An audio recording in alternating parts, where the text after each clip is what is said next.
Who's it gonna be? This is Lamar! Oh my God! My brain's gonna explode. My brain's gonna explode. There's something sinister afoot, absolutely. Hello, everybody. Welcome in. We have ushered the new year in style. Have I talked to you guys since the New Year's? Not here, at least. Welcome to the Haymaker studio. I am your host, Slightly Biased, here at the Slightly Biased Show. You can check it out here on the Slightly Biased channel. If you're watching, leave a like, leave a comment, leave a subscribe. Hearts. Okay. Make sure you subscribe to the Haymaker channel down below. 50 of you in here right now, 2 likes. Are you out of your fucking mind? Sorry, I don't like starting the streams that angry sometimes, but I feel like it's actually worth it today. We got a busy show today, a great show. I've got my friend Trill Bro Dude here. Super pumped to have him on. And we're going to talk some hoops. We're going to talk some Mavs, Sixers. We're going to talk some rookie stuff because, I mean, this rookie class has just been absolutely incredible. Cooper Flagg, VJ Edgecombe, and that is how you say his name, and I can't get over that. But yes, Con Knipple, all of this stuff. We're going to talk some slop, NBA trade stuff, and we might draft our favorite Sixers of all time. Happy Jan 6 to everyone who celebrates. The 5-year anniversary. That's a different show for a different day. Once slightly geopolitics launches, then we can get into that. But for the time being, we're going to stick here to just some basketball talk. So happy to have you guys here. Happy to have my guy Trill here. So let's welcome him in. I can't even talk right now. My allergies are killing me. What's up, brother? How are we doing?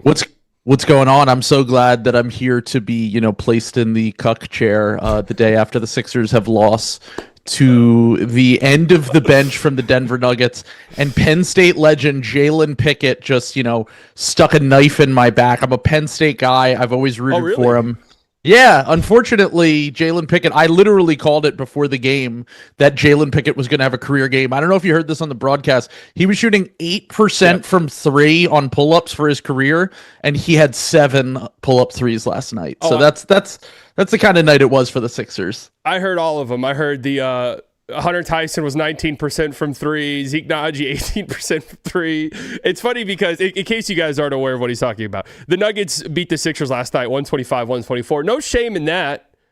No Jokic, no Jamal Murray, no Christian Brown, no Jonas Valanciunas. Am I missing anybody? No Aaron Gordon. No Aaron Gordon. I mean, it really was a Disney Channel type performance. And it's really funny because I was telling you this before the show. I saw somebody on Twitter, a Sixers fan, who was like, this will be a 1-possession game in the fourth quarter, guaranteed. Yep. I think my friend Mike Chiodo put it perfectly where he said, if the Sixers played the process Sixers, they would be up 5 in the last 5 minutes. And if they played the Golden State Warriors from the same year in 2016, they would be within 5 in the last 5 minutes. That's just kind of how they play. Like, they can beat anyone and they can lose to anyone on literally any given night. I was thinking, is there any fan base out there that's like, oh, we're playing an end of bench group, like, we got this tonight? I feel like every fan base in the league is like, we're about to fuck this up, aren't we? In a horrible, embarrassing way. I feel like it is becoming more common now that those games happen. Well, mainly due to the fact that, the NBA has just kind of become a blood sport due to all the injuries, and these games happen more often. The hospital Memphis Grizzlies, every single year. We have the Pelicans, the Sixers last year. The Mavericks have gone through this a little bit at times as well. And it just feels like you never want to be on the other side because the downside is just like horribly embarrassing. So I think everyone is just praying that it doesn't happen to them. And, of course, it happened to us last night. I mean, I wrote down some plays that were just hilarious to me because it really was like a Disney Channel movie. Jalen Pickett, we talked about his career high, I'm assuming. Like, there's no way that he's scored that many points in a game. How many career highs were we at in this game? Pickett for sure. Zeke Naji. At least a season high. No, it was a career high. Okay, career high for Zeke Naji. That one's great. I had somebody like double back on a YouTube video of mine. Was like, you talked all that shit about Zeke Naji. Did you see his game tonight? I'm like, yeah, I think I'll be okay in the long run on that one. But get it off your chest while you can. But Pickett had like some end of shot clock little floater, like little touch push shot as the shot clock was expiring. Peyton Watson had that crazy like 19-footer at the end of the shot clock. I mean, it was like every single insane shot that could have happened. Just hysterical game. If that were the Mavericks, I'd be like, yeah, that sounds about right that they just lost that game. I think it was personal revenge on me because Zeke Naji's another guy that we've constantly said on the podcast. It's amazing to just look up his contract and see how much time is still left on his contract every few months, because he wasn't even in the rotation before the contract even started. So it's one of those things where it's like, it's a 4-year long contract, but he wasn't even playing for them by the time the contract started. So it feels longer than it actually is. And then the other one is Peyton Watson, who I was drunk on my draft night stream in 2022, and we were like, why are the Nuggets taking him in the first round? We laughed at the pick because we were like, he averaged 3 points a game. He barely played in college. Like, you just traded real stuff to get this pick. Why are you doing this? Well, turns out it was a genius move. He's actually pretty good, and he's kind of figuring himself out here in like year 4 or whatever it is. NBA teams love doing that. High school player, top high school guy, we'll fix him. And sometimes it works, and sometimes it's just a complete and total colossal failure. Like, that's been the Warriors' MO forever. What was exactly that same draft was Patrick Baldwin Jr. We laughed. PBJ. We laughed at that pick too. We were like, "This isn't. Why are either of these guys going in the first round?" Is he still in the league? He's like in the G League, I want to say. He might be on a 2-way somewhere, but he's not someone. And the difference between Watson and Patrick Baldwin Jr. is that Watson is like a crazy athlete in comparison to Patrick Baldwin Jr., who was just not an NBA level athlete. Like, he's big and skilled. He couldn't hang with NBA level athletes. See, I couldn't be a GM, or maybe I could, because maybe this is the way to look at it. But he went to Green Bay, right? That was his dad coach. Patrick His Baldwin Jr. His dad was the coach there, if I remember correctly. Yeah, that's 100% it. That would have immediately been red flag. You're off my draft board if you go to Green Bay University. Or your dad's your coach. Yeah, that's true. I don't want that either. So, I mean, in part of this crazy game, VJ had a rough start. 0 points in the first half. But then, as has been the case when it feels like every single Sixers game this year, he makes the biggest shot of the game and then like the biggest defensive play of the game to help get them to overtime. He hit a crazy pull-up 3 with a down 5, I think it was, down 4 with 1:20 left in regulation. Had some crazy defensive plays. I mean, what VJ's done this year truly goes beyond the box score a little bit. And I was happy to have it. I mean, we were planning the show even before last night's game, but I'm happy he had the clutch moments he did last night because he's been one of the most clutch players in the league. His clutch time efficiency, it's like 70-something% true shooting in clutch moments. It is just absolutely insane what he's done. And I'm actually just interested to hear just your immediate takeaways from VJ. Edgecombe, right? Edgecombe. Yeah, I watched the Olympic Games, and I can't even remember where the announcer was from, but he pronounced it Edgecombe. So we've just always said it in that way ever since. And I think it is technically pronounced that way. I think you are correct. I say Edgecombe, but I think it is. That's Edgecombe. what I say, and then every broadcast I watch, they say Edgecombe, and I'm like, that's just I'm not wild, saying bro. that. Like, there's no way that's the name that he's going to go with. Yeah, between Con Knipple and Edgecombe, we're getting a really horny draft class here. We really are, Yeah, but the things that I felt about VJ, I love VJ in the draft. I was early in the cycle. I wasn't quite as high on his like long-term upside. I felt like he projected more as like a really good role player. I think the best case scenario I was thinking was like a Jalen Suggs, Derek White type, where, they might not be stars in name, but are there 30, 40 players in the NBA you'd rather have than those two guys? Like, they just contribute to winning so much on both ends of the court that was the idea behind what I thought with VJ. And then I dove a little bit more, I watched the games where he played in the Olympics in the qualifiers, and he showed some stuff there that he was not able to show off at Baylor as much. Like, Baylor, they had him in a very restrictive role, kind of, I would say, somewhat similar to the role that he's had this year with the Sixers, but occasionally we let him take over when he is feeling himself down the stretch. Yeah, he's third in true shooting and clutch time, at least going into last night. Might be even better now. Yeah, it has to be. Because he made at least 2 or 3 big shots at the end of that game again when it was really close. But Anthony Edwards is first, Nikola Jokic is second, and VJ Edgecombe is third for anyone who has taken the amount of shots that those guys have taken. But I've been like pretty much impressed with him since day one of Summer League. He came in, it was VJ versus Ace in a big game in Utah Summer League, and I was a big VJ over Ace guy for the Sixers specifically.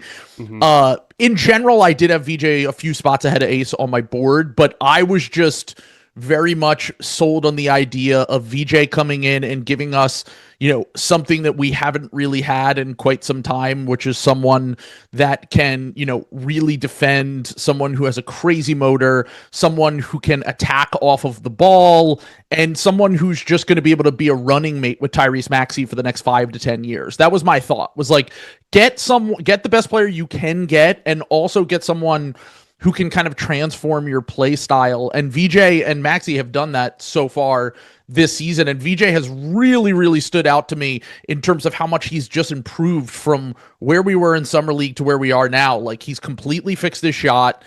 It feels like every shot is going in when he takes it in the fourth quarter. And then the other thing is that, like, he's improved as a driver, he's improved as a ball handler, he's even improved as a defender. Like, the first game of the season, if you go rewatch that, like, he was great on offense, but he was getting bullied by Derek White and Jaylen Brown that whole game. And now he's locking guys up at the end of games. He played amazing defense on Jalen Brunson in their two matchups so far this year. And I feel like he is budding into, becoming a two-way star. And like you said, this draft class is just absolutely insane. I think it's, like, I said this on my podcast, I think it's the most well-rounded, best top four that, like, if you include, like, the really strong drafts like 2021 and even if you want to go back to like 2003, they all have one guy that you're kind of lukewarm on, or it was just a guy in the top four. And this four is just like, I could see all of these guys becoming regular all-stars. And even if they don't, I think they're just going to be really good NBA players for, a decade. Yeah, I did a thing recently where I went back and I looked at that, and I did like a video where it was like, these guys are going to be stars. And it was like the top 4 guys in the draft. And everyone was like, well, yeah, no shit. And I was like, well, no, when you go back and look, historically speaking, I mean, there's always somebody that kind of doesn't pan out. It's very rare that even the top 2 picks turn out to be both great Hall of Fame players. It's only happened like 5 or 6 times, I think, that the top 2 picks in a draft have both went on to make the Hall of Fame. And I was just kind of thinking, I watch, Coop, obviously, I think he's got star potential. Dylan Harper, I think, has star potential. VJ, I said this after a Summer League. It might have been Summer League or preseason, but when you watch VJ, it's like, this is like the most clear and obvious future star I've seen in quite some time, with his athleticism and the three-point shot, like you said, that just kind of appeared out of nowhere, really. Like, just high volume, making them at a high clip, and off the dribble, pull-ups. Like, that three he hit late in the fourth quarter last night was cold-blooded. I mean, that was a hand in his face on a closeout. Nothing but net. I mean, just he's come so far in such a short amount of time, where it just doesn't, like, for anyone who wasn't really following him during the draft, like, one of the things that people were concerned about was, okay, he might be able to make, occasional wide open spot up threes, but what does it look like when these shots are more tightly contested? What does his release look like? Is he willing to put up a ton of volume from 3 when the shot isn't falling? And he shot through the slumps this year, and, like, he's had games where he goes 2 for 8 or 1 for 9 or whatever it is, but he continues to shoot through them. And the thing that I think will really unlock the next level of his game would be that off the dribble 3, personally, because it just, like, I've seen it with Tyrese Maxey, where, like, Maxey's always kind of been up and down with his pull up 3, but adding it to his game this year and becoming like an average to above average pull up 3-point shooter on decent volume just opens up so much for driving lanes, his ability to get downhill, his ability to get to the basket and into the paint and get those paint touches. And VJ's 2 things that I think that he needs to work on the most would be that pull-up 3-point shot, because it looks good and it goes in way more often than I ever anticipated for him as a rookie. And then the other thing is the off-the-dribble passing. Like, the off-the-dribble passing, the playmaking, that has a ways to go, I would say. Like, I think that if you were comparing him to someone like Dylan Harper, for example, like, Dylan Harper's like a much better driver and off the dribble passer than him. And VJ has clear star qualities. He has the ability to kind of, some of my favorite stars in the NBA, at least before Jimmy Butler, broke my heart with the Sixers. But, like, Jimmy Butler is a guy that I've compared him to, if you want to even, yeah. Well, it's one of those, it's one of those things where like you just catch them on the right night and like a little bit of like they have a similar bag. I would say they also kind of look alike.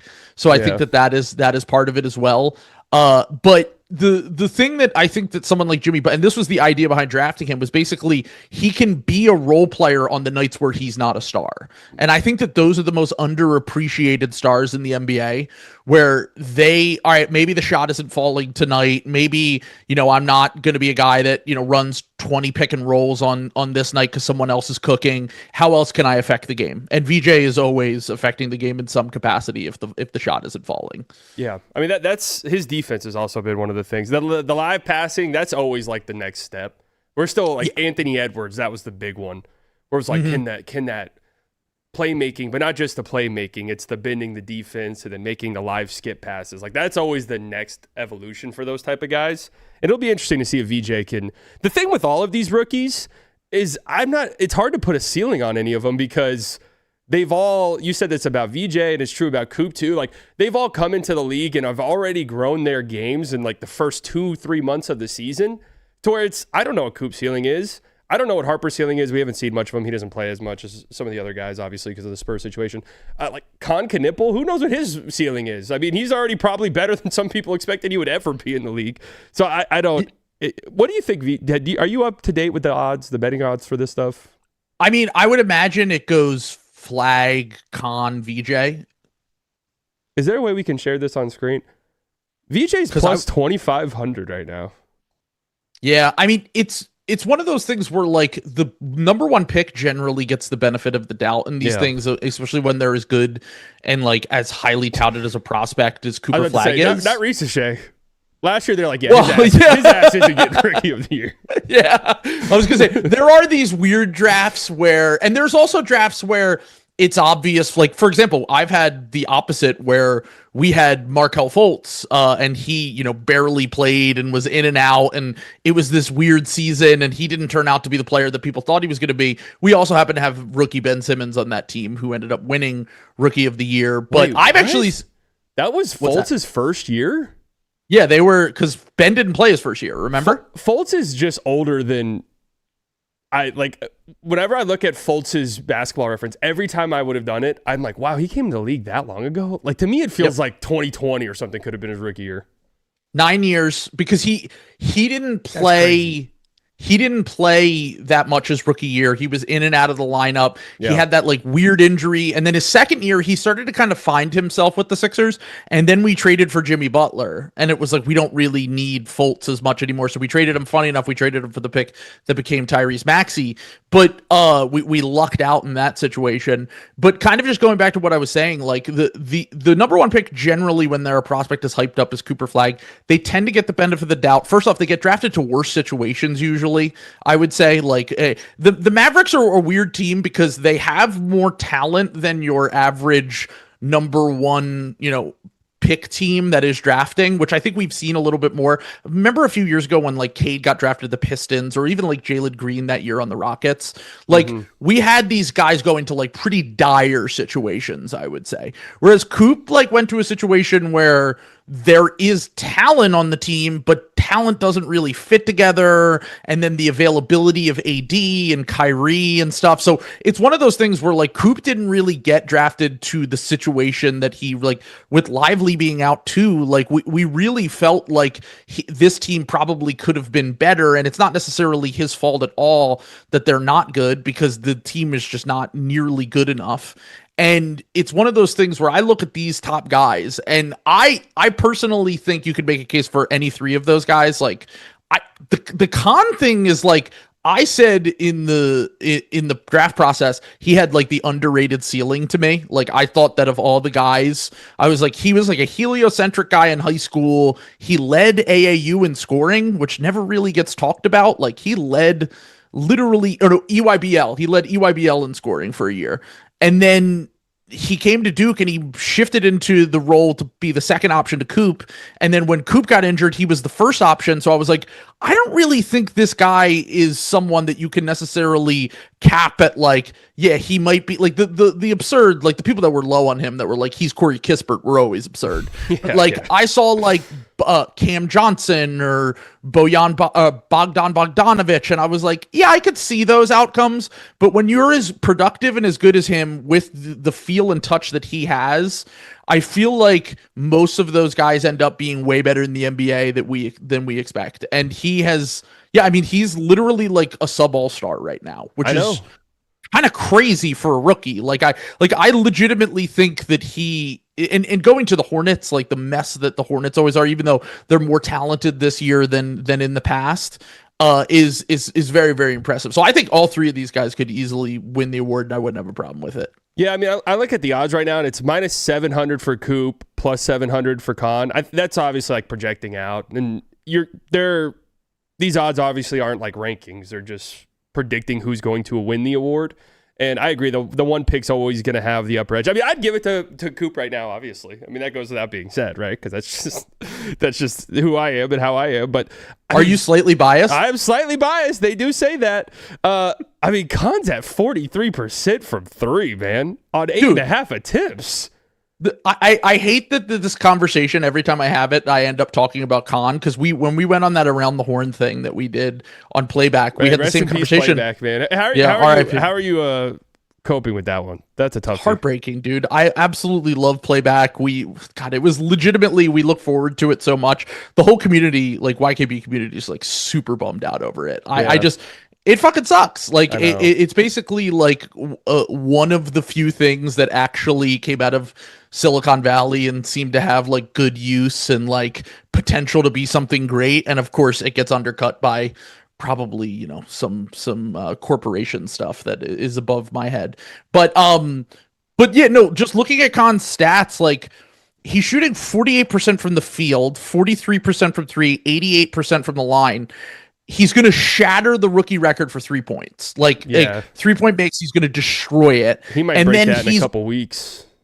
He also might finish the season close to 50, 40, 90 and be averaging 20 points a game as a rookie. Like my thing with all of these guys is I think they all have their own unique, different cases where like Coop, I think you probably, if usually the player that wins, now this isn't always the case. Usually the player that wins is someone that you project long-term to be a superstar, right? So like the argument with Coop is like he had a rough start to his career, but he kind of figured things out. He's hit the rookie wall a little bit recently, but the flashes and the stretches that you see from him, like he had in that time in December, like he looked legitimately like a dominant two-way player, and the league has kind of moved towards that style of player in general, in terms of like the big wings who can handle the ball, create for themselves, create for others, fit in on any good team in the NBA. And then you have someone like VJ, who was an instant impact guy, broke or was the second highest rookie debut ever, I believe, in his first game, comes out of the gate, looks amazing. The terrorist Nick Nurse throws him into the rookie wall at 100 miles per hour. He has no legs for a few weeks, and he looks like your average rookie. And then we come back from the break. He has fresh legs again, and he looks like this dominant player again. And then you have someone like Con, who's just like went to an organization that has always been, you know, one of the worst organizations in all of professional sports ever since they became the Bobcats and then the Hornets. And he has kind of turned the culture around. And we had someone in the Discord, my buddy KJ, who would call him the Babylon Bees #1 prospect. You know, you got to think with the way that the country's moving right now, you got to think that he could be the representative rookie of the year. True. I mean, I don't know if the Hornets play tonight or not, but it might be worth taking some Con Knipple unders. He might be celebrating pretty hard today. I was going to say, is it we do have some history with that organization with January 6th. I mean, Gordon Hayward famously dropped his career high on the day of January 6th. So right? It could go either direction with Con. Yeah, I believe that is true. I think he had 45 points. The day it happened. The day it happened. It was January 6th, 2021. That is fucking hilarious. You can fact check this, but I'm almost, I mean, not that facts matter anymore in our country. No, but, I'll just take it as truth. because I want it to be true. I'm almost positive, and even if it isn't, let's just roll with it. Gordon No, Hayward, it is 44. Him randomly, like I'm looking at his basketball reference right now. Kind of crazy. He's a one-time All-Star, just because I think in our head canon, Gordon Hayward was better than that. Well, because the leg injury just completely derailed potentially. He went from like one-time All-Star guy who could he probably would have made an All-Star game or two if he stayed with Boston, just because the East was kind of weak during those years, and like Tatum and them weren't quite good enough to make the All-Star game, and that team would have been really good. So he would have, and then he breaks his leg the first play, and then he comes back and he's still like a solid to good player, but he was just never the level of player that he was, because he kind of like he had sneaky athleticism. He was a sneaky athlete. Yeah. So he required some athleticism to really get into his bag. But yeah, his career high is 44 points, which he scored on January 6th, 2021. Incredible. That is absolutely unbelievable. That is a real thing. Yeah, I mean, Con Knipple, look out. Do they play tonight? Let me see. No, they don't. That's unfortunate, man. Wow. We really missed out on what could have been an all-timer tonight. That's why they beat the Thunder last night. He was hyped up for today. That is true. Some people celebrate Christmas on Christmas Eve, so maybe that was just kind of the thing there for Con Knipple last night. Even though I don't know if he was, God, the Thunder. People in my chat are killing me. I've been a Thunder believer for a long time, and people hate me for it. But it is what it is. I mean, I feel like you've been kind of vindicated. Yeah, I know. That's my whole thing. Is it's like, yes, I was right. So I'm going to talk my shit. But then people, whatever. Because they didn't break. Man. They didn't break the Golden State Warriors record. Well, to be fair, I was talking a little bit crazy. Okay, well, I mean, my co-host Sam is a big Thunder hater, and he pointed out at one point that he was like, they played the Kings 3 times, right? And I was like, I don't care. Yeah. Like, I was like, basically, like, now to be fair, my whole time I was like, I don't know if they're gonna break I don't know if that record will ever be broken. It just feels like a record that is.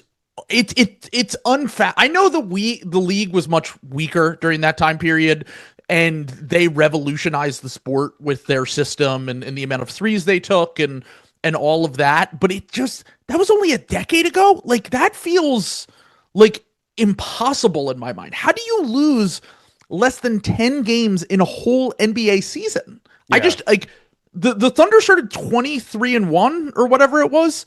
And now they're already like at the point where they're going to be in double-digit losses because they went 6-6 over the last 12 games. Yeah, it's just it's the modern NBA too, because you look back at any of these Thunder losses, they're just not shooting well, and it's just if you can't survive. I mean, obviously they're still the best team in the league, but like you can't, like you said, go on the all-time win record in today's league unless you're just some crazy three-point shooting team who almost never has off nights, and they were never like a high-volume three-point shooting team to begin with.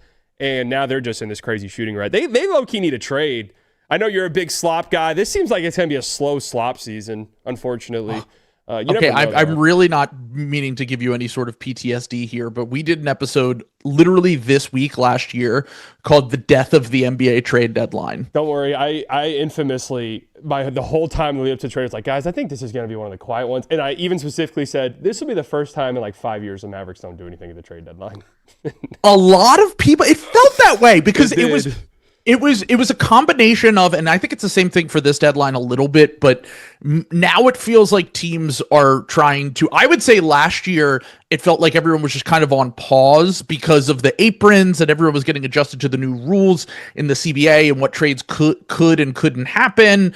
And you had like the only star at this time last year, the only two we thought could possibly ask out were De'Aaron Fox and Jimmy Butler. Mm-hmm. And what I knew was Jimmy Butler and the Miami Heat, Pat Riley is the most stubborn GM in the NBA. He would rather just let a guy walk than lose a trade. So I was like, I don't know if there's a trade out there for Jimmy Butler.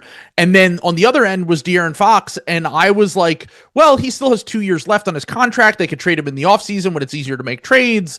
And then obviously the Luka trade happens and it destroys all of our dopamine, because now when any trade happens, like the trade news dropped yesterday and we were like, we're just chasing the dragon now. Yeah. I know obviously it's very different. It's a different perspective from your perspective where it just kind of completely shattered everything for Mavericks fans, but I just, from like a neutral perspective, like I'll never have a trade like that again where I feel as shocked as I was the night that trade happened. So whatever happens this deadline is going to pale in comparison to last year. Yeah, I mean, there's nothing that I'm just trying to even think what could possibly top last year that I could somewhat convince myself maybe, and there's just Giannis could get traded, right? Like that's kind of been okay. This was a long time coming type of thing. I'm thinking along the lines of maybe, and I'm not predicting. I'm not saying this is going to happen, but I'm saying, could I see a 0.001% chance where it's like a what the fuck just happened type thing?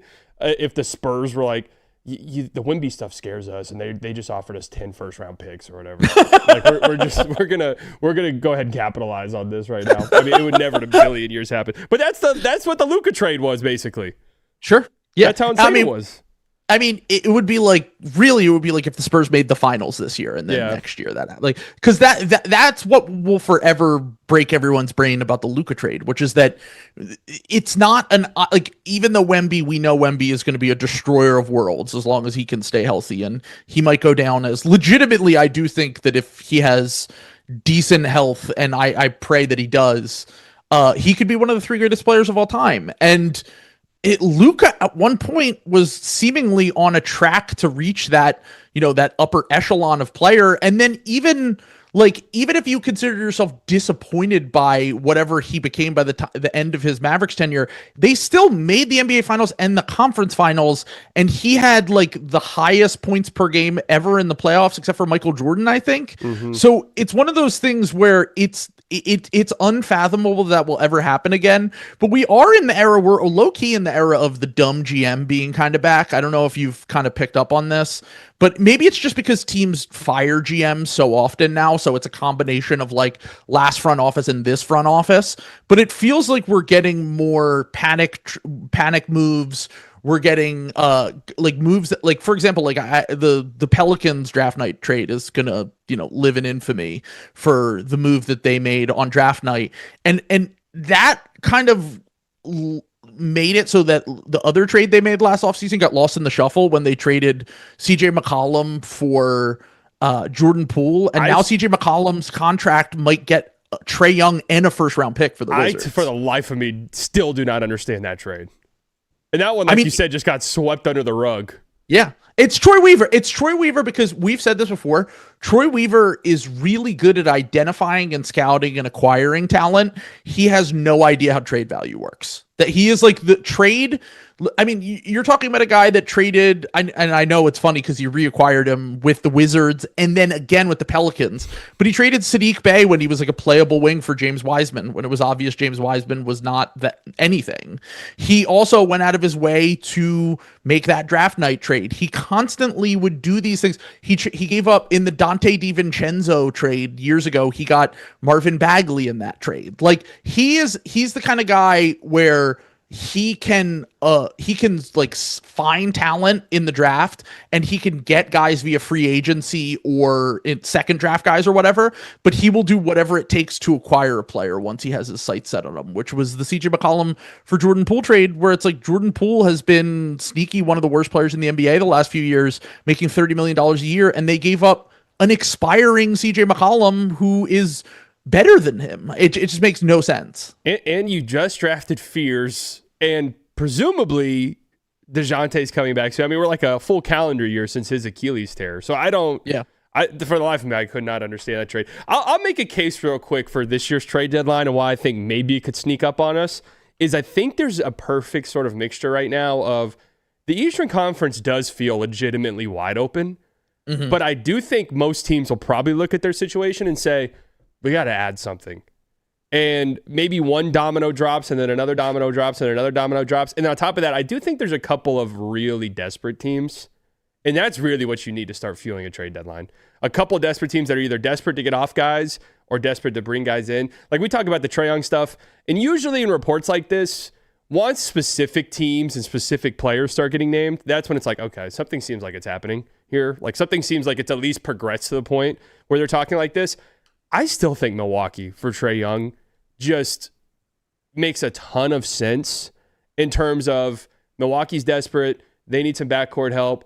And it would give them this sort of, okay, maybe we trade Giannis in the summer. Maybe Giannis wants out in the summer. And if that does happen, we at least have somebody that can sell some jerseys for us. We could at least have somebody who we could say, hey, Trae Young's here. Like, maybe we make the play-in tournament. We don't have our pick, so we can't bottom out and be terrible. Yeah. I'm really interested to see what happens there. There's two reasons why I would be skeptical of that. The first is that if Atlanta has any real interest in Giannis, I mean, maybe they send Trae there as like a way to nuke the Bucks, because look, Trae's talented, but like it's not like he's the best locker room vibes guy just based on everything that we've ever heard. So it's one of those things where it's like maybe this actually will be the thing that sinks the ship, makes them trade Giannis to us a few months later. But That'd be hilarious. The other part of this that I've been saying, and the reason why, like, every time a Bucks report pops up, I feel like I'm losing my mind, because they just keep getting attached to guards. I know. And I'm like, I've watched them this year. And like, look, Trae is a different thing because of what you laid out, where Trae could be post Giannis for a year. We put some nice pieces around him. We're competitive. Maybe we, fight for the play-in or whatever. And that's a different story in itself. But like, when I see them get attached to Zach LaVine, I'm like, look at their roster. Like, in order to make these trades work, whether it's Trae Young or Zach LaVine or any of these guys, they have to trade Kyle Kuzma and Bobby Portis. And I don't think Kyle Kuzma and Bobby Portis are good, but they are forwards. And they don't have forwards on this roster. No, Kuzma's legitimately important for them. Yeah, which is, I mean, I'm saying that's not a good thing. Exactly, but it's true. Yeah. Like, it's true that especially when you are trying to build a team around Giannis and you don't want to overextend him in terms of rebounding, defense, all that stuff. It's not like Kuzma's the greatest at that, but he's at least a body that can kind of, muck things up from time to time. When you watch them, their biggest issues still are rebounding and defense, funny enough. Yeah. And if you list out their 5 best players this year, like, unless Miles Turner's been terrible without Giannis, and Ryan Rollins has been their second best player, then AJ Green's been their third best player, then Kevin Porter Jr. has been their fourth best player. Like, I'm like, if you list it all out, you realize that this team needs just a competent wing or forward instead of a guard. And then I think they make a lot more sense. And like, I mean, I don't think they're anything more than like a 7 seed and a first round out, even at best case scenario. But I still think that if you want to give the illusion of competitiveness under Giannis, that's the style of trade. Like, they don't have enough to get Michael Porter Jr., but if they can get a player in a similar mold, they should be trying to do that. Well, what wasn't Jeremy Grant's name in that clump of names when they were desperate? Like, that actually makes some sense to me in terms of, he's at least a wing who can shoot. Yeah, for sure. I mean, that fits kind of the mold that you were talking about. Yeah, the LaVine stuff, I mean, Jesus Christ, if they do that, I don't know what on earth they're even looking at there. Because at least Trae Young's a point guard, so you can talk yourself into the Trae Giannis pick and roll. At this point, I know this might sound crazy. If you were running the Bucks, or if you're running any NBA team, would you rather have Trae Young or Ryan Rollins? Oh, and I was a Trae Young defender for quite some time. Same. At this point in time, I don't know how you can overlook the fact that across the NBA, these small guards are just complete and total, disasters. They just are. Yeah, and you don't like, win with them. Once again, Trae is a very talented player, one of the best passers in the NBA, great playmaker. His scoring is dipped, his shooting is dipped, his defense has always been terrible. And then combine that with the fact that you have to build your team around him.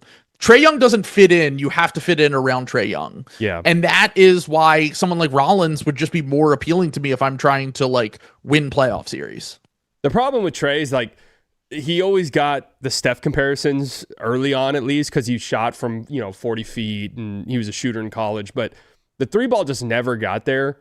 And for him, it had to have. He had to be a way better 3-point shooter than he's ended up being. I mean, he's a career 35% 3-point shooter. Like, he's 30%. Yeah, in your mind, he should be way better, but he just takes incredibly hard threes. They're almost all off the dribble. It's funny enough because I remember during those years, it was like KOC would always do the thing where it's like, well, if Trae just did this and Trae just did that, and the idea of that was always great, but he just never changed his game to fit in anywhere with anyone on the team, and it's hard for me to see him not having a career that's similar to like late career Russell Westbrook, where he just kind of bounces around from team to team. God, it's crazy how fast the NBA changes, man. Mm-hmm. I'm actually so interested in what his contract's going to be. Because it's kind of similar to the AD one. For me, completely different players. AD's a winning basketball player, but similar in the sense that they've got an interesting summer coming up where they're going to want contract extensions. And I just can't imagine there's a single team out there that's like, yep, we'll give you the max. And I just can't imagine there's too many teams that are like, yeah, I'll give you close to that. So then it's like, what is their contract going to look like? I have no clue. I think it's like the Porzingis deal that he signed when he went to the Celtics, where it's million. like $30 million a year, maybe 2 or 3 years, kind of. I mean, that's honestly what I thought Paul George was going to do to stay with the Clippers before he left. Trae? Either, but honestly, I would probably lean a little bit more towards AD for that one. Like Trae, I have an even harder time. Like I think AD is more along the lines of like, I don't think he's going to get extended, to be clear, but when he does get paid, I think it's going to be something like that, where it's like, if you can play 50 games and show that you're, still the player that you've shown that you can be in the past, then we'll do a style deal like that. But I don't think anyone's lining up to pay. I've been saying this, like everyone is trying to get off of big contracts. Yeah. That's why the Sixers fuck themselves, because the Sixers signed 2 of the biggest contracts in the NBA for guys who were not available all that often. And everyone in the NBA has moved towards like, we might pay to get off these contracts. That's why I've been saying I think the Mavericks should do everything in their power to trade Anthony Davis this deadline, because there is a world where he just has less value moving forward. Yeah. It's interesting you mentioned the 30 million thing, because I'm thinking about it. I'm actually interested to hear what my chat would have to say about it. But I think if AD's contract is around there, I'd keep him. Yeah, I mean, at that number, and also the Maverick situation is kind of unique in that, like, you just drafted Cooper Flagg. Yeah, like, you have such a long runway relative, and you want to get Derek Lively healthy, and you want to hit on this pick that you guys have coming up. Like, you have a lot of runway, and you can go into a rebuild easier once you start trading off the veteran players on your team, that you might be more comfortable saying, look, AD might not be available all the time, but if he ever is, then there's upside to this long term if we can get him back at that $35 million a year number or whatever it is.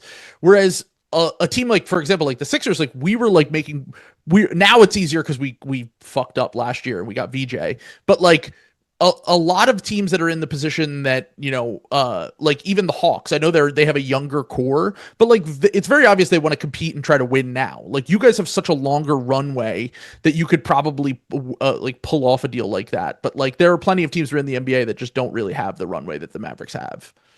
I was talking about our teams lucking out. It makes me think about the lottery day, because we both had very unique experiences. Obviously, me celebrating the number one pick, but yours was funny too. And I remember the clip of just the confusion at first as to whether or not the Sixers got to keep their pick.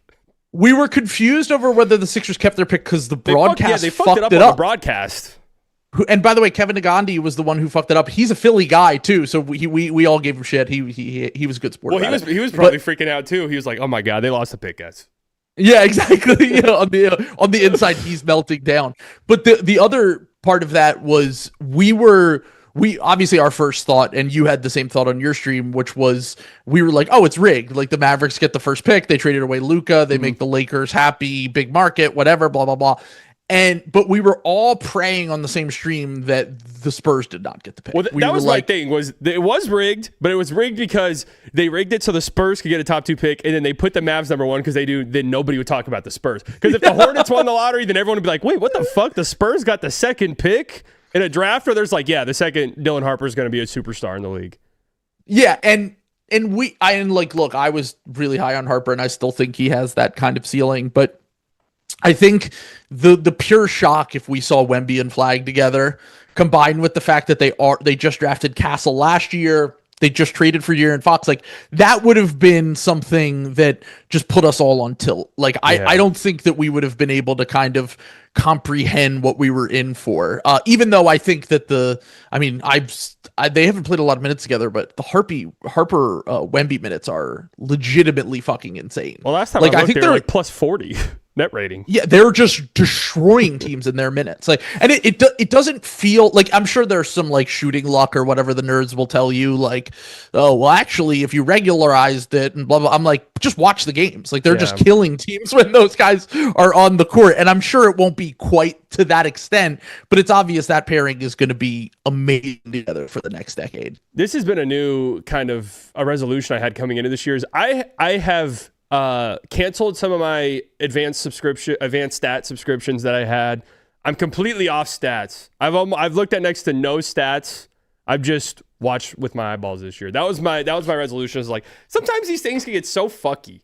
And you just, it's like, especially when all of the clips or the pictures come out, and I use them too from time to time because they are kind of interesting. But those wowie, like lineup combination ones, yeah, it's like, dude, for sure. It's a 20. I only do it for like, agendas. that's one game. I know. That's one run. I was like, I want to be clear. I'm not like a metrics matter more than anything guy, but if there is an agenda that can be served due to whether it's an on-off, a wowie combo, an EPM, a BPM, or whatever, I will run with it because 100%. I am a propagandist at the end of the day. I agree with you, and I actually think part of that is Coop's advanced stuff's not great. And hey, the thing is, hey, rookies don't have good advanced stats. Watch with your eyeballs. And also, like, how many rookies have we seen recently that come in and they are the sole like lead creator for their team? Yeah. And they like, I mean, I know you were higher on Cade when he was younger, but I remember his first 2 years being like, this guy turns the ball over a ton even for someone that is young, and you know the jump shot isn't quite where I thought. And he's completely proved me wrong. Like, he's been one of the 10 best players in the NBA this year, and will get legit top 5 MVP votes, and has been incredible. But with all these things, like, there have been rookies that have had like legitimately bad rookie years too. Yeah. That turn out to be like good long term. Like, I almost think that, especially when a guy is 18 on draft night, I almost take nothing from at least the first 3 or 4 months of their NBA career. Yeah. And then, you know, the second half of the years where you want to see them kind of figure out the game more, turn it around. Like Anthony Edwards did that famously, De'Aaron Fox. Darius Garland had one of the worst rookie years in NBA history. And then he turned out to be an all-star level player. Like, we see it time and time again. Like, I really wouldn't take much from rookie seasons. We have someone in the chat who's begging for us to talk about Anthony Black, but Anthony Black is a pretty good example, actually. Because there were some stretches where, like, advanced stats, like, this is the worst player in the league. Oh, dude, do you remember Jalen Suggs' rookie year? Suggs is a great example, too. You didn't even need to look at advanced stats. Just watch the games or look at the percentages. He was shooting, like, 25% from 3 and, like, 34% from the field. And it's very funny because I saw a lot of similarities between him and VJ, to be honest with you. Like, crazy athletes, really good defenders, just, like, high-feel players that can fit into any kind of context. And watching VJ this year and then remembering where Jalen Suggs was at his rookie year versus where he is now just gives me so much hope for VJ's long-term potential, because like, I remember his rookie year being like, man, I loved him as a prospect, and maybe I was just wrong about this guy. And turns out he just needed a little bit, you know, better players around him, needed time to develop, and he's turned into, in my opinion, when available, he's one of the 40 or 45 best players in the NBA. Oh yeah, I think Suggs is absolutely up there. I mean, that's what's crazy about this rookie class is it's like, usually these guys start slow, and these are all young guys at the very top. These are all one and done guys, and usually these guys start slow. But dude, during December, I was like, oh, is Coop gonna make the fucking All-Star team this year? Like, that was questions we were having, and it's like VJ, Coop, Khan. I think you could make real arguments that those 3 guys are top 50 players in the league right this second. I don't know if you would take, I mean, I have to sit down and look at it, but I really don't know if you could say, yeah, for sure, I'd take this, like 50 guys over those 3 dudes right now. That's how crazy they've been. And when you consider the injuries and the lack of availability from players that were like just like penned into the top 50 in the past, at least in this season, I think there's like a real argument, especially when you take into consideration age, context, rookie curve, all that shit, because you're projecting forward a little bit with those things. But like, you just named off those guys, and the thing that blows my mind is that every night we're seeing a new guy that, like, Colin Murray Boyles just had an amazing game last night. Dude, he was incredible. I watched that game. So Colin Murray Boyles is great, and like Colin Murray Boyles was not very good to start, and then he has this amazing game, and then occasionally like Derek Queen's been amazing. Like, you have Cedric Howard had that crazy start to his career. Can I rain on the Derek Queen parade a tiny bit? So I feel the other way about the other New Orleans Pelicans rookie, but okay. You can continue. All right, so we're just gonna shit on the Pelicans here real quick. See, I like Queen a lot more than I like Fears. So I really like both of them, and I like Queen. And offensively, yeah, he does things where you're like, whoa. I mean, his touch around the rim's incredible. He's got that slow step, that Euro step. That's just, you can't teach that stuff really. That's such a feel for the game. defensively, he is horrifically bad. Yeah. To the point where it's like, dude, if you have to improve so dramatically on this end to become a high impact player, and he could, to be fair, like I'm not saying, that he's not going to do that, but every time I've watched him recently too, it feels like big time. It's like, dude, this is jarring how bad you are defensively. And a lot of that's, he needs to get stronger, probably needs to get in better shape consistently. And I think he could do that. So you feel the same way about Fears? So here's the thing. I had a tier in my draft that they were like 7 and 8 on my board. I want to say maybe might have been 8 and 9 on my board. And I had them in my boomer bust tier where I was literally like, I could see this going one direction. I could see this going the other direction. Because they have clear star qualities. Both of them have great first steps. Both of them are great drivers. Both of them can get to the basket and in the paint at will.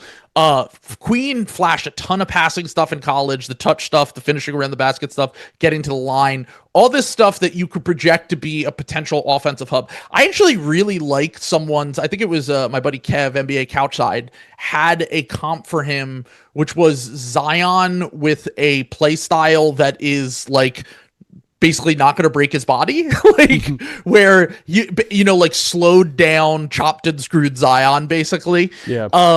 And the thing, it's funny that he ended up getting drafted to the Pelicans, who already had Zion, which I didn't really get why they made that pick. I was like, are they trading Zion? But then they kept Zion, and it's the same with the Poole and Fears thing that you talked about earlier. But the Fears thing is like the glimpses of Fears you saw in college, like his start at Oklahoma before conference play when he really fell off a cliff, and then the start that he had to his rookie season, you can see the star qualities for sure. Elite handle, great ability to get downhill, really good touch from like the elbow in. Like he is someone who has star qualities that you can build on.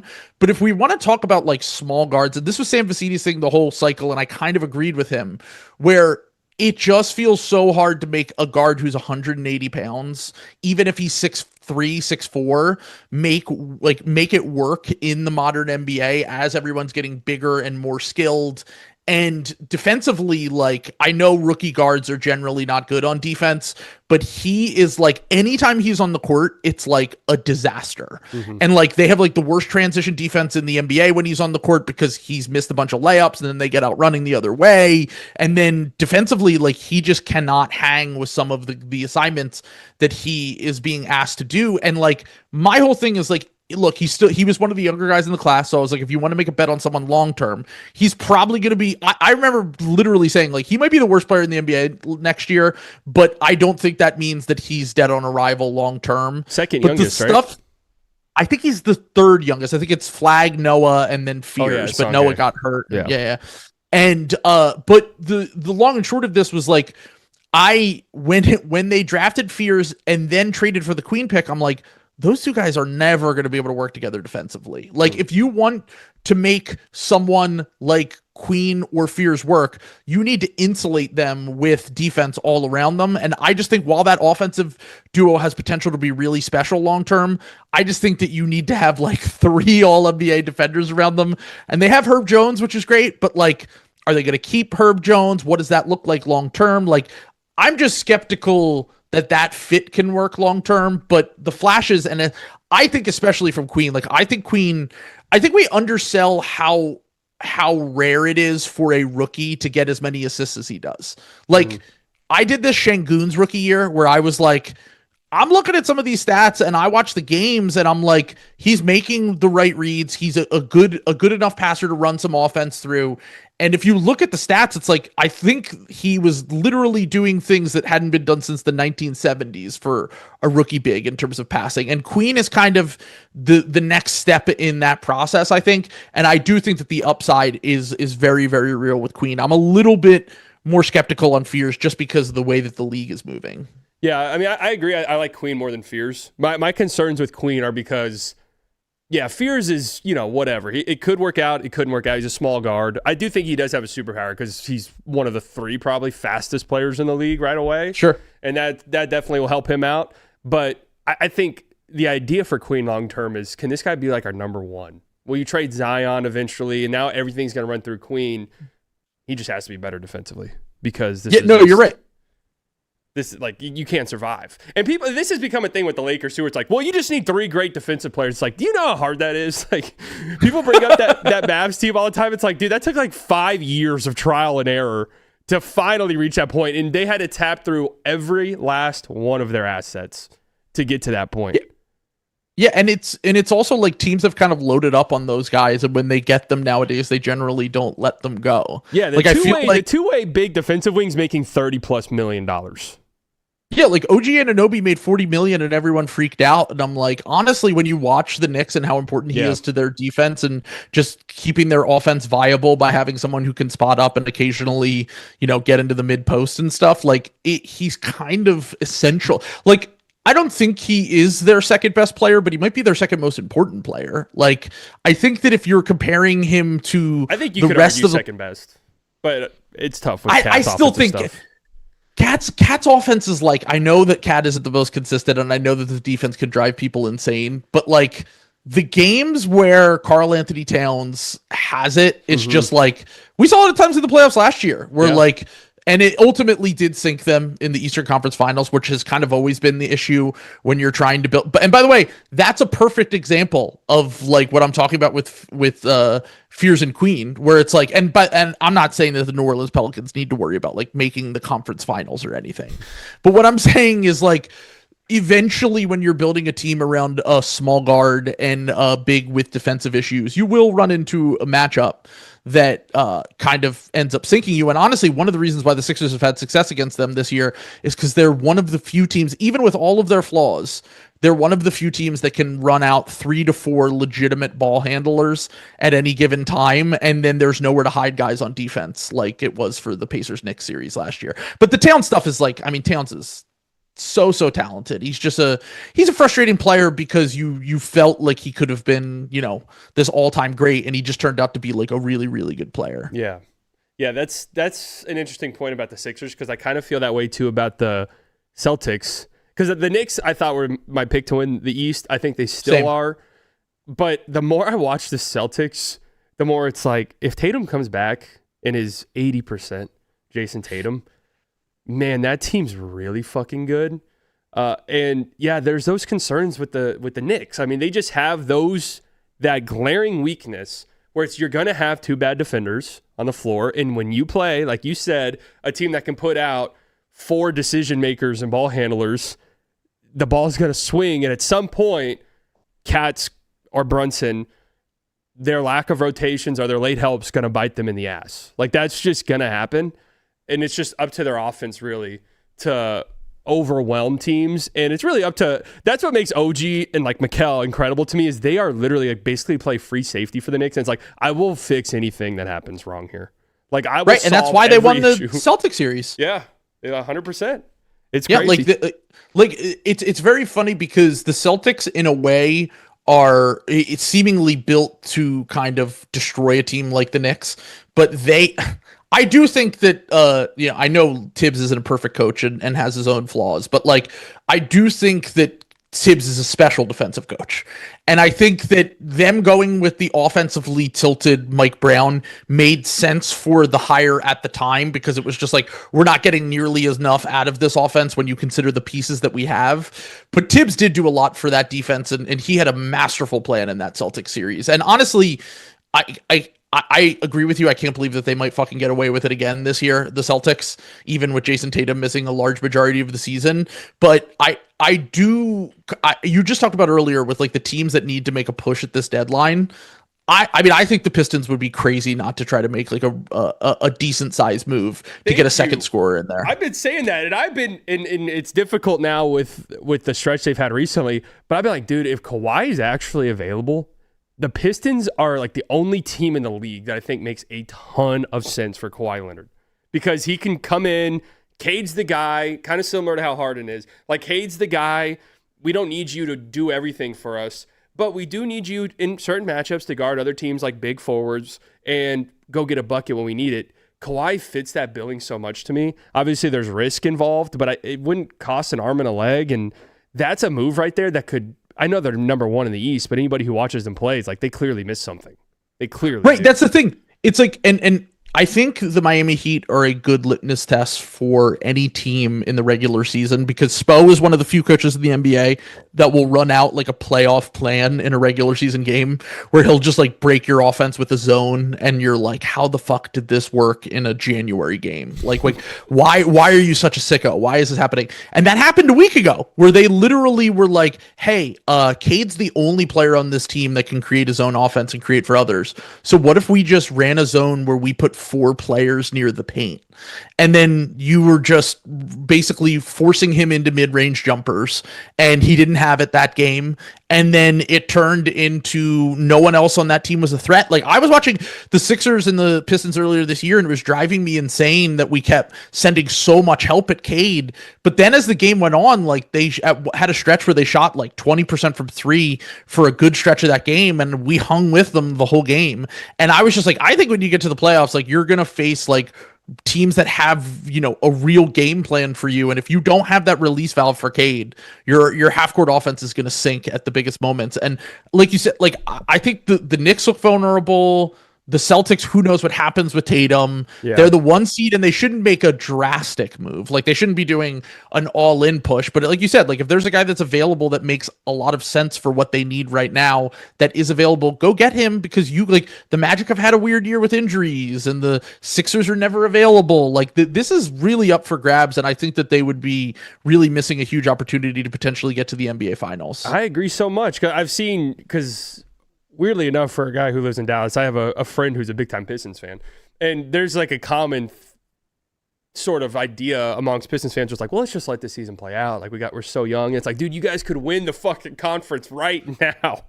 Like, it's very rare to have these opportunities. Very rare. And yeah, next year, Tatum should be back and healthy. And Halliburton should be back and healthy. And who knows where Giannis goes? Like, Giannis could be on the Heat, and they're a completely different looking team. So yeah. And by the way, they might have Cam Boozer and Dybansta next year on the Pacers as well. Like, there's a shot that they re-up here, and then they're a contender for the next decade. I've talked about the Pacers as like a sneaky. Could they be a team on deadline day where it's like, what the fuck did they just do? Like, they traded for that guy, Zubac, or like Zubac, We'll just sit on the rest of the year.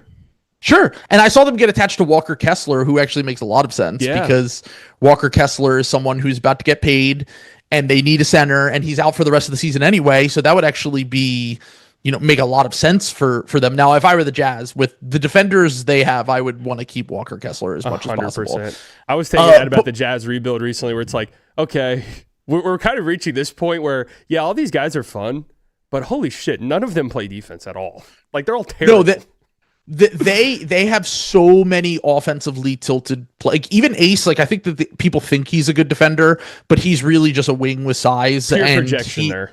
It's all idea with Ace still, where it's like you saw some of the rim protection stuff at Rutgers, and like he has moments this year where he can get steals and blocks and stuff, but like they are a very offensively tilted team between Lauri Markkanen and George, who, in my opinion, has been the biggest surprise in the NBA so far this year. Like, someone brought up Anthony Black. I think those two are probably my biggest, like, where the fuck did this come from style moments. But then again, you have patience with young players. That would probably be the argument for the Pistons. But my other argument back to that would be like, how many, like, I think everyone, and I know Bill Simmons has said this and other people in the media have said this, like, well, look at what the Thunder did. And I'm like, the Thunder are such an outlier and an exception. Like, they had all these picks, they had contract flexibility, they had cap space, they could have done anything they wanted to do. You honestly, because the other side of this is the Memphis Grizzlies, where the Memphis Grizzlies were an awesome young team, a lot of fun. They were great in the regular season, and they would fall flat in their face in the playoffs. And then a few years later, you know, some weird shit happens with injuries to Ja, and Jaren Jackson Jr. doesn't progress quite as well as you thought he would, and you have to trade Desmond Bane, and then you're kind of restarting. And like, they've done a good job by getting like Coward and Edey the last 2 years, but at the same time, like, I just think that if you have opportunities and it doesn't break the bank, you should be aggressive in trying to make upgrades instead of going in the other direction. Yeah, the Sixers need to be treated like, or not the Sixers, the Thunder need to be treated like how the Warriors were, where it's just like, you cannot replicate this. Do not even bother trying. Because there was that stretch where, wasn't it the Hawks? The Hawks were like, we're going to do a Warriors thing where Trae will be our Steph, Kevin Huerter's going to be our Clay. Like when this is the direction we're going towards. Yeah, like, all right. yeah, genius plan. Like they did make a conference finals. I didn't know that actually. I wasn't aware that I didn't know they made a conference finals. Oh, sorry to bring that up. You said Kevin Huerter's name, and honestly, I got chills on my spine a little bit, just from hearing that. Oh my god! Yeah, so, yeah. Let's piggyback off of that before I get you out of here with the Sixers, because I want to have you on. Anytime I bring on a guest who's a big fan of another team, you're a Sixers fan, in case people weren't aware, because you do a pretty good job of not showing that. You're also you and me are probably the two biggest Bill heads there is out there. Oh, for sure. Just love some Bill, and I unironically love him. Like I think he's same here. Yeah, no, I think he revolutionized sports media. I mean, it is kind of one of those things where it's like, do you really want to take credit for that if you're Bill Simmons? But there is before and after Bill, and it has never been the same since he started. Even before the podcast, just the blogging. Yeah, I mean, I poke fun at him from time to time, but there's no one who has the brain like his. So I'm tapping into his brain. We're going to do a draft type thing here. Let's go.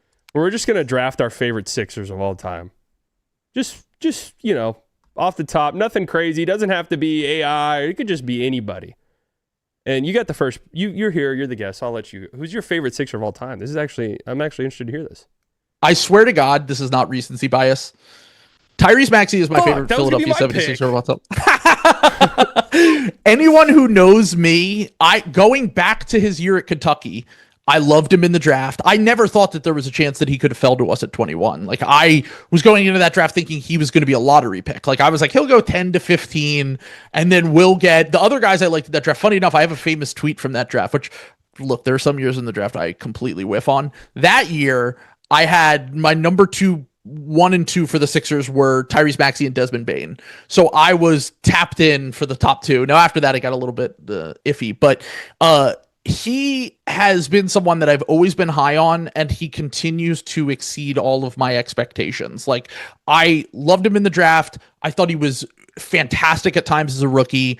He just continued to get better and better and better. And one of the things was like, I think a lot of the people forget that the reason why he fell in the draft, even though he had this elite speed and this ability to, kind of get to the rim whenever he wanted and collapse a defense, was that the shot was a big question mark for him, and he became one of the best shooters in the NBA. Like, I think that the developmental arc that Maxey has made is one of the, like, people call like outlier development. Like, I think that he always was going to become a good shooter. For him to become a top 10 shooter in the NBA was the thing that really took his ceiling from like nice starter jitterbug guard to like legit superstar potential. And he's 25 years old right now. I think he's clearly been one of the 10 to 12 best players in the NBA so far this season. At least. And I was going to say, and the way that last year happened, like to watch his development all throughout these years when, the Sixers, all they do is really kind of let us down. I'd rather be a Sixers fan than a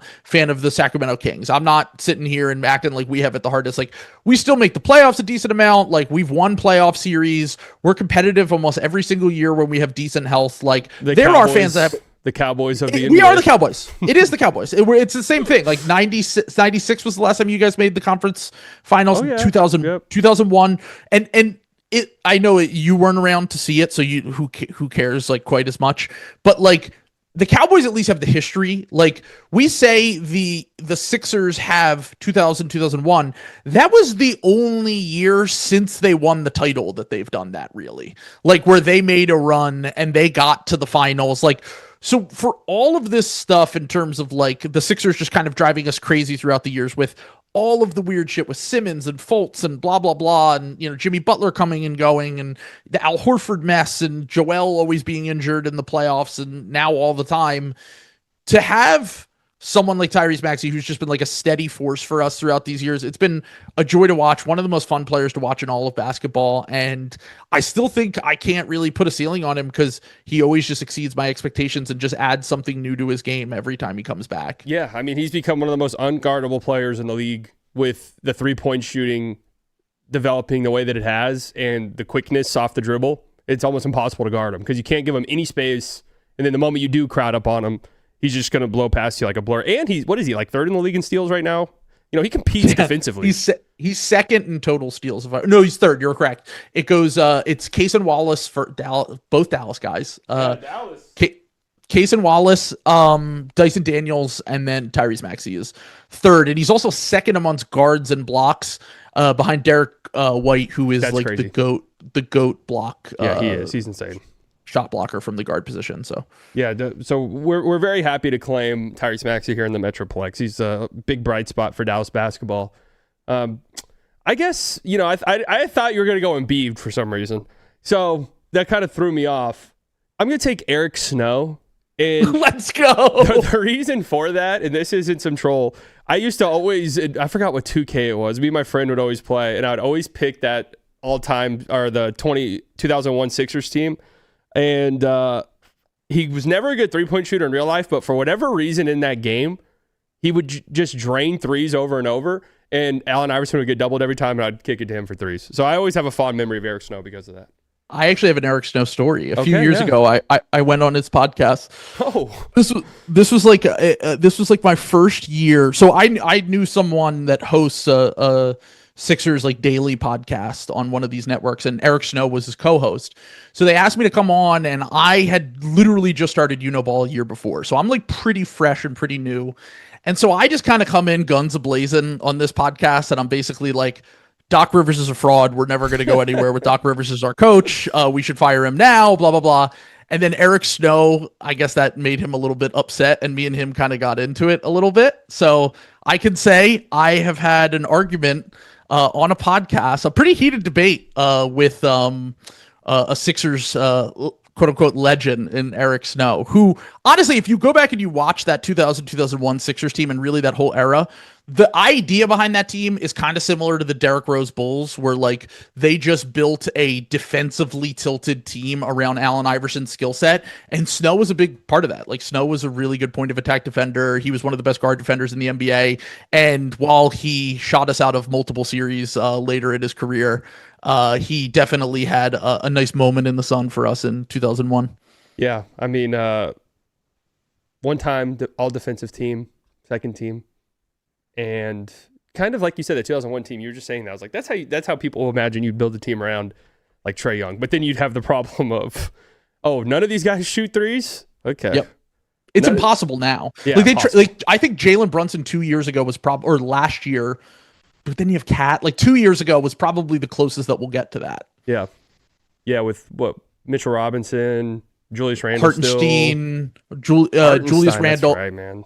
OG Anunoby, Dante DiVincenzo. Hartenstein was a beast for them, man. Yeah. Beast. Well, we'll just do a snake draft. We'll get you a couple more rounds. I'm going to take the we've been in there, ain't nothing going on guy. Don't know if you've seen that guy, but he walked into some building in the Capitol and then came out. It's the infamous video. We've been in there, ain't nothing going on. That's one of my favorite Sixers ever. Because, everyone thinks of like the shaman, right? The classic QAnon shaman guy. Sure. He'd be number one on a lot of boards. Right. Number one Sixer for a lot of people. For me, though, I think the we've been in there, ain't nothing going on guy. Versatile, very small role, but yet excelled so well that I feel like I can project him moving forward. So that's kind of where I'm at with him. I would say the most efficient Sixer of our lifetime, possibly. Yeah, for sure. I mean, that one, what is it, a 5-second clip is something that we still see in meme culture to this day. I think that he really did revolutionize what it meant to be a Sixer and took advantage of the moment that he had, to be honest with you. I'm upset that you took him. He was definitely high on my board. But I do have someone that I'm not sure that you're familiar with their game, but one of my favorite Sixers of all time is Mr. Baked Alaska, who, if you don't know who he was an early guy in live the movement. Streamer, right. In real life streamer. 2015, I remember he was around. He famously wrote the song We Love Our Cops, Our Law Enforcement, We Love Our Military, They're Important, song that is near and dear to my heart, and just someone that really needs to get a shout. I do believe that he did serve some jail time, and he was let out due to his involvement in January 6th, but definitely in the Hall of Fame of all-time Sixers, I would say. That's a good one. And yeah, I didn't have him on my board, but That's just an oversight on my end because in the fact that he was an in real life streamer in 2015. I mean, think about how Ahead of his time. Way ahead of his time. I mean, way ahead of his time. Steph Curry in 2014. That's right. I mean, completely revolutionized the game before we even knew that a revolution was coming. So, okay, since it's a snake draft, you go. Maybe just a couple more picks each here. Okay, so I'm going to just leave you. I know that you have your own personal choices for this. I'm going to go with one of my favorite voice actors of all time, Jay Johnston from Bob's Burgers. I had him on there. I did think about him. Yeah. I mean, the thing is that he was canceled by the woke mob, did get in trouble for some of the things that he did, and he got dropped from Bob's Burgers, one of my favorite all-time television shows, unjustly. And, if we have any future cartoons, I would love to hear him in anything. Doesn't have to be conservative, doesn't have to be necessarily anything down that lane, but hashtag free Jay Johnston is the trend that I'm starting to get going for one of my all-time favorite Sixers. You guys write that down. Hashtag free Jay Johnston. Okay. That's a good one. That's a really good one. And I think he's been pardoned. So we can say that he's actually completely innocent. Yes, he has been pardoned. Completely innocent. Man, there's a lot of good picks on the board here. I'll just say these are my last two, and I'll give you the last pick.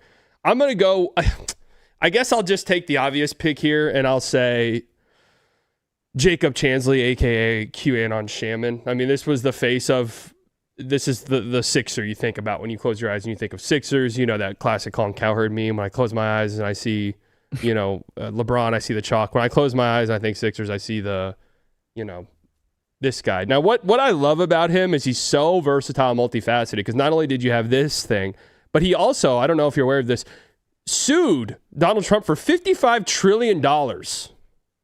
Filed a lawsuit, $55 trillion. Did he win?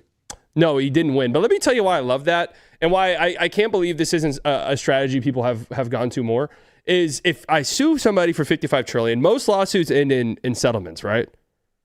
So if we start with 55 trillion, $1 billion does no longer seems like some crazy number, and then we can get to that point in a settlement. It's a very good. That's like negotiating 101. 101, and you never know settlement numbers, so who knows how much he ended up coming away with, but it's probably pretty close to that. I'll close with my next favorite Sixer ever. I'll go Furkan Korkmaz, just because the fact that he was a role player for his whole career and basically was in trade demands for about 6 years of his career and never got traded and then ended his career, and that was it. It's very kind of you to call him a role player, to be honest with you, because he was a fringe rotation player for most of his career. During the very late stage, well, no, I'm looking. I mean, he got some rotation burn when. Oh, no, he did. No, but I just want to point this out. My favorite thing about Furkan Korkmaz, he doesn't get his third-year option picked up by the Sixers. So we have we couldn't have traded him because, when they don't pick up the option, then he can't even really sign with another team. It's a whole complicated thing where he would lose out, basically.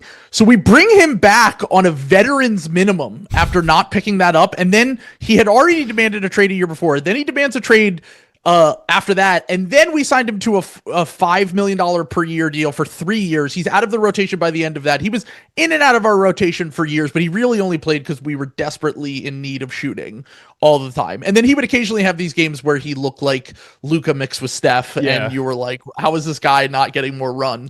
He's like the Jane Harden's like this on the Mavs, where sometimes if you just catch strike game, people are always like, why is he not playing more? It's like, just trust us on this one. We've been down this road a million times. I learned last night that you cannot doubt NBA players, even if they are deep bench playing. They're all talented. I love that Austin Rivers was on that broadcast. Obviously, Austin Rivers is a long time rotation player, but you could sort of sense that he had this, once those guys are out there and you're out on the floor, for sure, it's go time. And these are NBA players.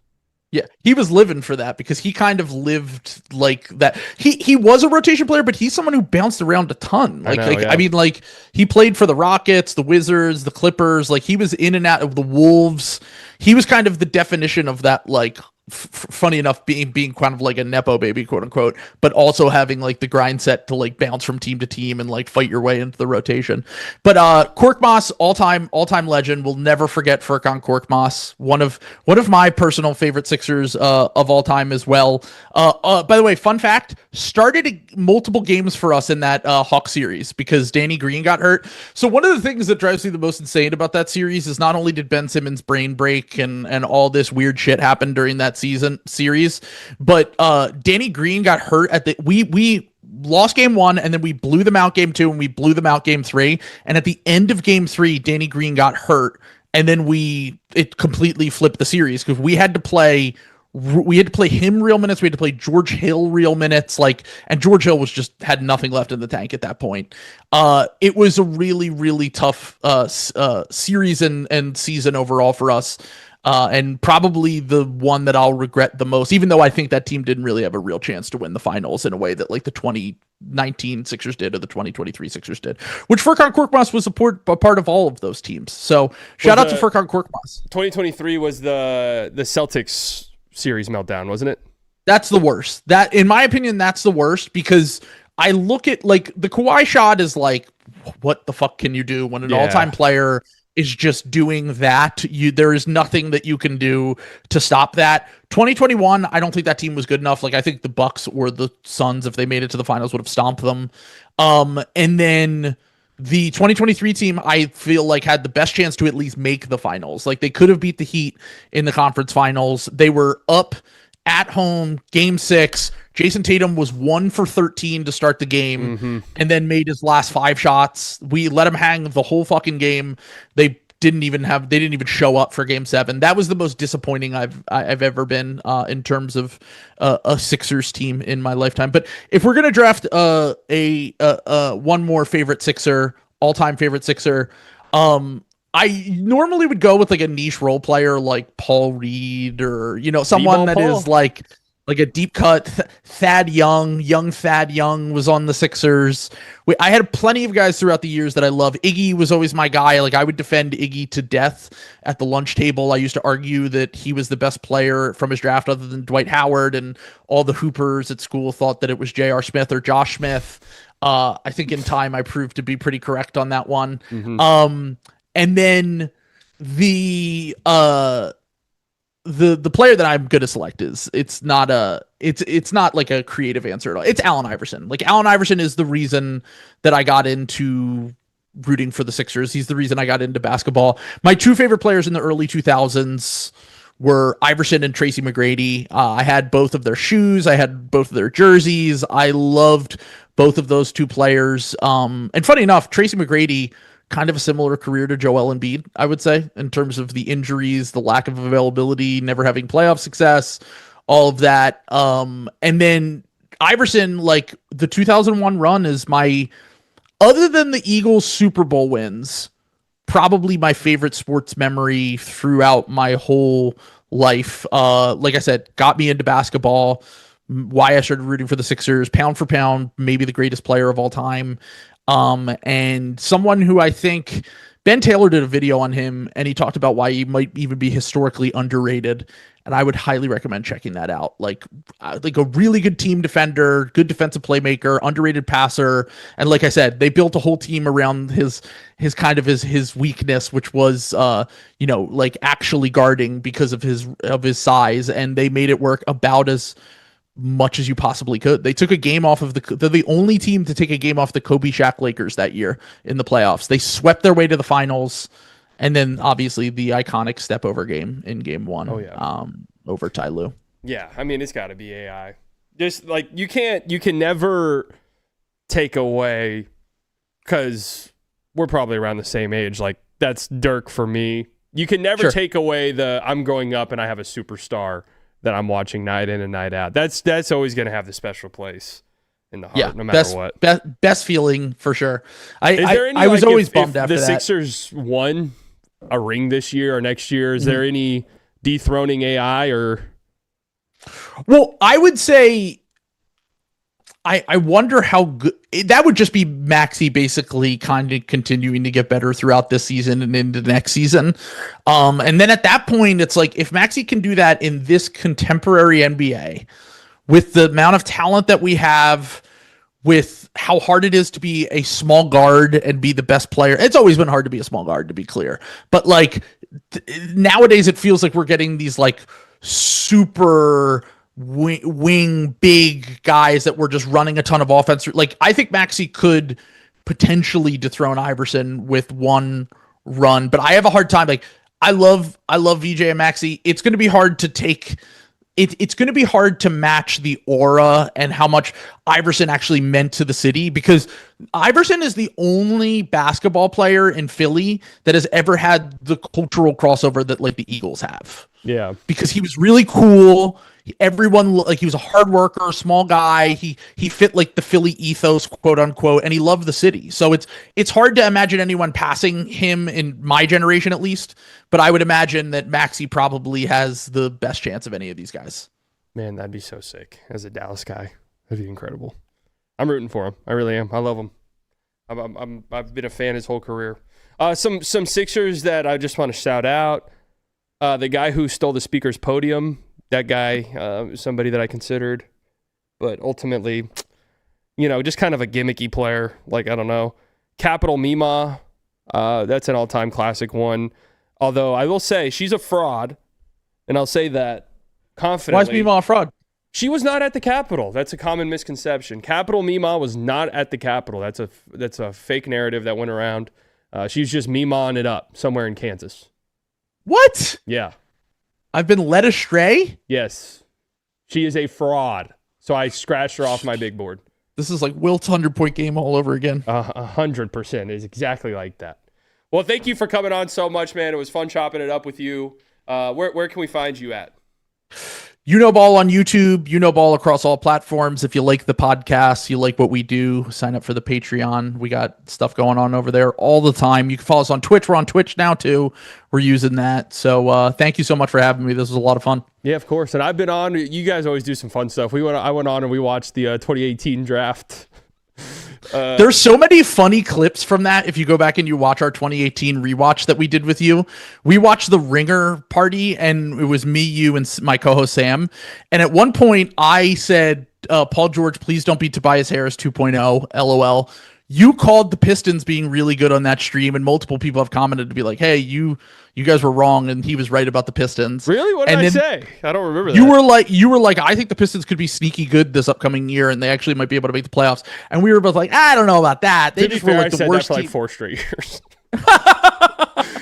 Well, it came true eventually. That's right. And then the last thing was like, it was just funny going back and watching it now that Luka has been traded, to hear talking about how stupid the teams were for passing on Luka, for trading Luka, all that stuff. And then that happens. It just recontextualizes everything that happened during that stream. So unreal that still happened, man. It's on our YouTube if you guys want to go watch it. Yeah, go watch it. Go check out. I mean, you guys do a great job. It sucks that playback, because you guys really did have a great playback room. But it's nice to hear you guys are on Twitch now too. Because I was going to ask what the play-and post playback was. So it's no playback, but it works. There's nothing like playback, man. Nothing. Thanks for coming on. Thank you guys for tuning in. These are live, by the way. I saw you guys saying that. These are live. I'll be live on Thursday again, 1 p.m. Central Standard Time. I'll have Kirk in the studio. We'll talk about some Mavs stuff. Thank you all for tuning in. Subscribe, like the video, like the stream. Subscribe to Haymaker, link down in the description. Go check out the You Know Ball podcast. Please go check it out. I love you all. I'll talk to you guys on Thursday. Mavs play at 10 o'clock tonight on the Cock. What a joke. All right, bye, guys. Who's it going to be? This is the best one! Oh, my God! My brain's going to explode. My brain's going to explode. There's something sinister afoot, absolutely.